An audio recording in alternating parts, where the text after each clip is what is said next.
Think and Grow Rich by Napoleon Hill, read by Dan John Miller. Originally published in 1937 by the Ralston Society. As a general disclaimer, the views and opinions expressed in this book belong to the author and may not always reflect those of Master Key Society or its affiliates. This recording is a production of Master Key Society for the purpose of research, study, and discussion. What do you want most?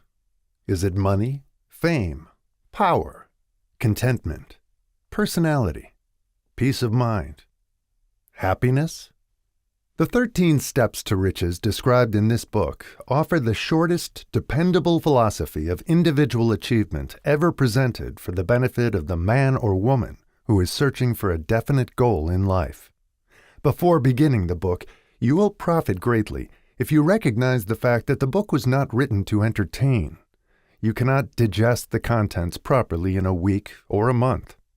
After reading the book thoroughly, Dr. Miller Reese Hutchison, nationally known consulting engineer and longtime associate of Thomas A. Edison, said, "This is not a novel. It is a textbook on individual achievement that came directly from the experiences of hundreds of America's most successful men. It should be studied, digested, and meditated upon. No more than one chapter should be read in a single night. The reader should underline the sentences which impress him most. Later, he should go back to these marked lines and read them again. A real student will not merely read this book. He will absorb its contents and make them his own. This book should be adopted by all high schools, and no boy or girl should be permitted to graduate without having satisfactorily passed an examination on it. This philosophy will not take the place of the subjects taught in schools, but it will enable one to organize and apply the knowledge acquired, and convert it into useful service and adequate compensation without waste of time. Dr. John R. Turner, Dean of the College of the City of New York, after having read the book said, "The very best example of the soundness of this philosophy is your own son, Blair, whose dramatic story you have outlined in the chapter on desire." Dr. Turner had reference to the author's son, who, born without normal hearing capacity, not only avoided becoming a deaf-mute, but actually converted his handicap into a priceless asset by applying the philosophy here described. After reading the story, starting on page 52, you will realize that you are about to come into possession of a philosophy which can be transmuted into material wealth, or serve as readily to bring you peace of mind, understanding, spiritual harmony, and in some instances, as in the case of the author's son, it can help you master physical affliction.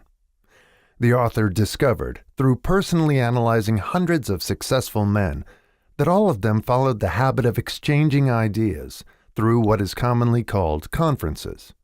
When they had problems to be solved, they sat down together and talked freely until they discovered, from their joint contribution of ideas, a plan that would serve their purpose.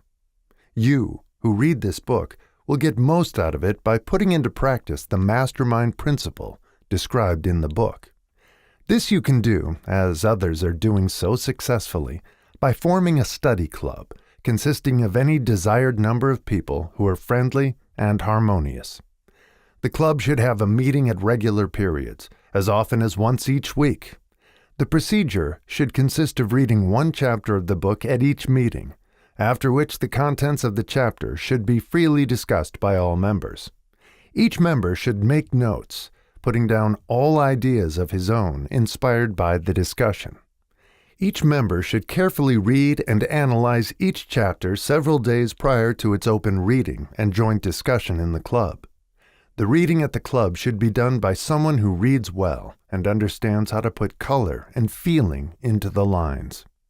By following this plan, every reader will get from its pages not only the sum total of the best knowledge organized from the experiences of hundreds of successful men, but more important by far, he will tap new sources of knowledge in his own mind, as well as acquire knowledge of priceless value from every other person present.